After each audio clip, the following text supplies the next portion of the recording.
আসসালামু আলাইকুম গাইস, অনেক দিন পর ক্ষেতের ভিডিও নিয়ে আসলাম।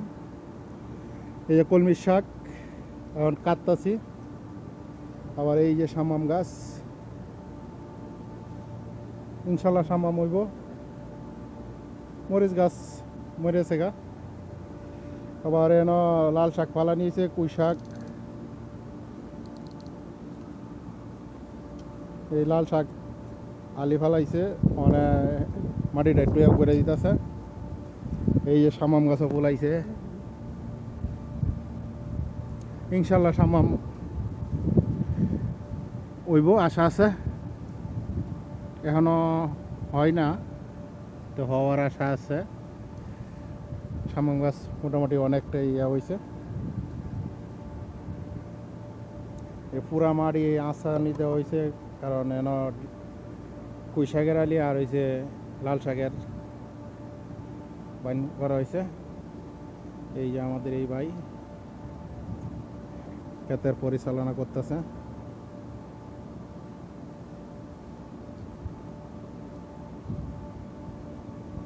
এখন এটি এটি কাটেন।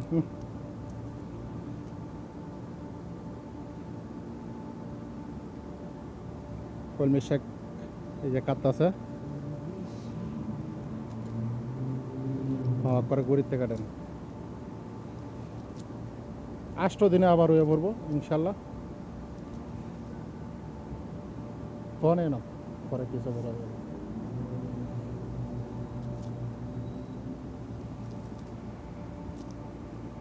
প্রচুর গরম আছে, এই কারণে সব কিছু নষ্ট হয়ে গেছে না, আবার হইতাছে। এই শামাম গাছ একবারে মরে গেছিন গা, কিন্তু আল্লাহর রহমতের দোয়া আবার হয়েছে। আর লাউ গাছ তো মরে গেছে। আবার অনেক লাউ ছাড়া এই যে এগুলা আমি লাগাইছি না, কিন্তু আলি ফালাই দিছিলাম, হইতাছে মিষ্টি কুমড়ার, কিন্তু এটি আমি লাগাইছি না, মনে হইতাছে। আর এই যে হেন্দা লাগাইছি এটি জ্বালাইছে, গরম রকম কমছে, এখন ঠান্ডা আছে। মরিচ গাছ 4টার মাঝে একটা জীবিত আছে, আর সবটি মরে আছে গা। এই যে আমাদের ভাই কলমি শাক কাটছে। ভিডিওটা কে কোন জায়গাতে দেখতেছেন সবাই শেয়ার করবেন, আর পেজটা ফলো দিয়ে রাখবেন। ইউটিউব চ্যানেলটা সবাই সাবস্ক্রাইব করবেন। শামামের আপডেট পরবর্তীতে আবার দিব। এই যে দেখেন, এগুলা লাগাইছি না একটা, কিন্তু হইতাছে। লাগাইলে হইতেছে না, অনেক লাগাইছি না, কিন্তু প্রচুর হইতাছে। তো ইনশাল্লাহ পরবর্তীতে ভিডিও দেওয়া হবে শামাম হওয়ার পর। এই শামাম গাছ এখন মোটামুটি গিয়ার ভালো আছে।